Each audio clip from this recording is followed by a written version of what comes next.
최근 남북 관계에 대한 기대감으로 경협주 주가가 급등했습니다. 북미 정상회담이 하루 앞으로 다가오면서 남북 경협주의 향방에 더 큰 관심이 몰리고 있는데요. 하지만 올 들어 급등한 경협주 대부분은 실적이 좋지 않아서 투자자들의 주의가 요구되고 있습니다. 삼정 KPMG 경제연구원 김광석 수석연구원과 자세한 이야기 나눠보겠습니다. 안녕하세요. 예, 안녕하세요. 네, 남북 관계가 개선되면서 남북 경협주가 급등하고 있는데 어느 정도나 올랐습니까?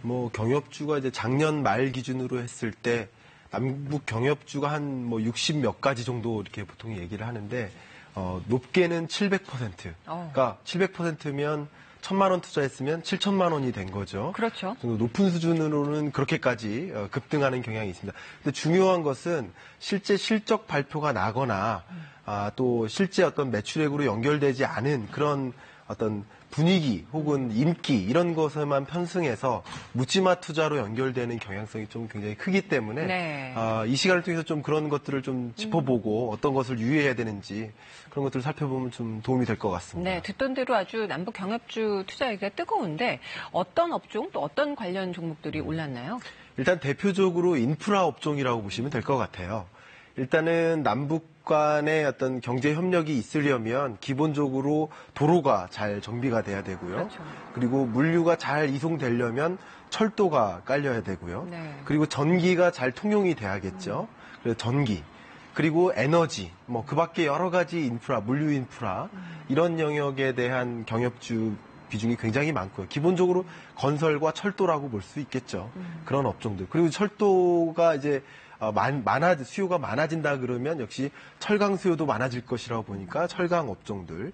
그리고 남북 간의 개성공단이 다시 열릴 것이라고 보니까 개성공단 어떤 입주 기업들 이런 수혜들이 있을 것이다. 예를 들면 몇 개 편의점이라든가 은행들이라든가 이런 기업들도 많이 진출해 있거든요. 그렇죠. 예, 그런 것들. 그리고 금강산 관광이라든가 여러 가지 관광 사업이 재개될 것이라는 기대 때문에 역시 관광 사업을 기존에 수행했었던 여러 기업들 이런 기업들에 대한 관심이 굉장히 뜨거운 상황이라고 볼 수 있겠습니다. 네. 하지만 좋은 사인으로 좀 보이지 않는 게 이 경협주에 투자한 사람들 대부분이 개인 투자자들이라면서요? 예. 지금 개인 투자자의 비중이, 이 남북 경협주의 개인 투자자의 비중이 약 89% 정도 됩니다. 네. 근데 시장 전체랑 비교를 해봐야 알 것 같은데 네. 시장 전체의 경우에는 78.8% 정도밖에 안 돼요. 그러니까 남북 경협주 테마주의 경우에는 개인 투자자 비중이 보통 시장 전체보다 10.2%포인트나 높은 수준이라는 거죠. 그럼 여기서 중요한 것은 뭐냐면 뇌동매매라는 굉장히 중요한 용어를 잠깐 설명드리는데 네. 뇌동매매는 어떤 실적 발표라든가 매출액으로 연결됐거나 아니면 현금화가 진행된 그런 어떤 종목에 대해서 장기적인 안목을 보고 분석해서 시세를 보고서 투자하는 것이 아니라 단순히 어떤 종목이 좋다더라 이런 카더라 통신이라고 하죠. 남들이 어떤 이런 인기 종목들에 투자를 해야 된다라는 얘기만 듣고 투자로 연결되는 거죠. 그런 투자자들이 대부분 개인 투자자들이고요. 이 뇌동매매 경향이 깊은 그런 종목들의 경우 굉장히 위험할 수 있는데 왜냐하면 주로 이런 기관 투자자나 외국인 투자자들이 많은 자금을 쉽게 빼거나 넣을 때 급등락이 또 야기될 수 있습니다. 그렇죠. 그런 것에 따라서 이제 개인 투자자들이 이 정보의 이제 불평등 구조 속에서 손해를 보는 그런 입장들이 많이 있을 것이라고 보여지기 때문에 네. 우려의 목소리가 굉장히 짙어지는 것입니다.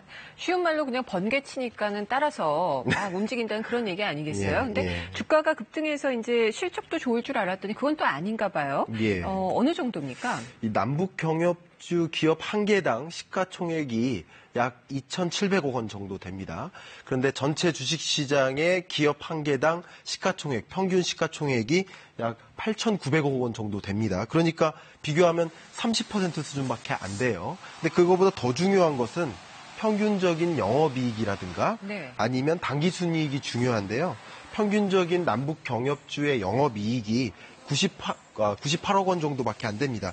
전체 평균의 약 14.4%밖에 안 되고요. 더 중요한 것은 당기순이익이 마이너스 138억 원이에요. 그러니까 당기순이익이 마이너스인 기업에게 많은 개인 투자자가 몰려 있다는 것으로 해석할 수 있기 때문에 이것은 굉장히 위험한 사인이라고 볼 수 있고요. 단순히 어떤 기업들의 장기적인 안목을 놓고 좋은 어떤 수주라든가 매출액 실적으로 연결되는 것을 보고 투자하는 것이 아니라 네. 단순한 기대 심리, 주식 가치가 상승할 것이라는 기대 심리에 의존해서 투자로 연결됐기 때문에 이런 것들이 실질적으로는 별로 좋은 종목이 아닐 수도 있는데 많은 네. 개인 투자자들이 몰렸다는 점에 대해서 굉장히 우려의 목소리가 커지고 있는 상황이라는 겁니다. 그렇습니다. 또 주위에 실제로 경협주에 투자한 분들 이야기를 들어보면 너무나 이 급등하는 냉온탕을 오가는 그런 분위기라고 하던데요. 네, 맞습니다. 이미 한국거래소 시장검시위원회에서 조사를 했는데요. 남북 경협주가 얼마나 급변동했는지를 조사를 했는데 등락률이라고 합니다. 주가의 등락률이 남북 경협주가 110% 정도 됩니다. 근데 평균적으로 주식시장의 등락률이 약 10% 정도 된다 그러면 아이고. 한 11배 수준의 등락, 그러니까 오를 땐 엄청 오르고 떨어질 땐 또 엄청 떨어지는 거죠. 그리고 역사적으로 보면 5월 24일 날 트럼프 대통령이 남북 정상회담을 취소하겠다 네. 하자마자 그 다음날 25일 날 경협주가 10% 20% 쭉 빠졌었죠. 그랬다가 다시 26일 날 2차로 남북 정상회담이 비공개로 열리겠다라고 하니까 또 희망을 갖고 28일 날 또 급등하는 경우도 있었습니다. 그때 어떤 종목들은 30% 상한선을 찍기도 했고요. 이렇게 급변동이 심하고 냉온탕을 오가는 그런 종목들이 많이 있으니까 어떤 투자자들의 경우 그런 카더라 통신에 의존해서 이제 들어갔는데 막 떨어지는 거죠.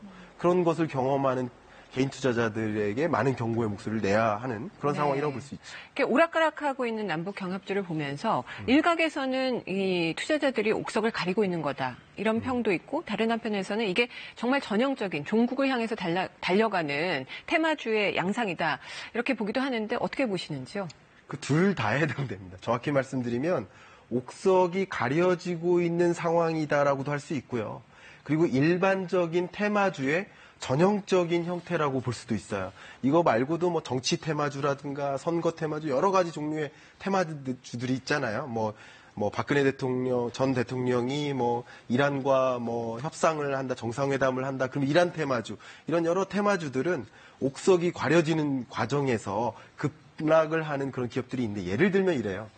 철도 깔리겠네? 도로 깔리겠네? 해서 많은 기업들, 이런 기업들이 호혜를 있겠다 생각했는데 알고 보니 중국의 저가 전략을 펼치는 기업들이 철도를 수주했다거나 그럼 실제 철도 사업은 전혀 진행되는 게 없는 거죠. 그렇죠. 이런 것들이 하나하나 밝혀지고 또 어떤 기업들은 시멘트를 생산하는 기업이지만 남북 경협주하고는 관련이 없는 종목이네 하면서 이제 또 쭉 빠지는 경향도 있는 것입니다. 네, 내일 회담 결과에 따라서 또 급변동이 있을 것으로 보이는데 남북 경협주 투자할 때 주의할 점 짧게 좀 끝으로 부탁드립니다. 정말 중요한 것은 지금 이제 북미 정상회담이나 또 추가적인 남북 정상회담의 결과에서 어떤 뭐 종전 선언이 확실히 있다든가 또 어떤 관광 사업이 활성화된다든가 그런 정보들을 정확히 판단해서 어떤 산업이 유망할지를 좀 판단하는 것이 좋겠고요. 네. 중요한 것은 실적이 없는 실적을 무시한 채 기대감으로 어떤 종목을 선정한다기보다는 실적 발표라든가 앞으로 어떤 기업들이 실제로 이런 수혜를 입을 것인지 이런 수주를 해낼 것인지 이런 것들에 좀 관점을 갖고 실질적인 합리적인 투자로 이어진다면 네. 뭐 이런 여러 가지 우려가 없어질 것이라고 생각이 됩니다. 알겠습니다. 오늘 말씀 잘 들었습니다. 네, 감사합니다.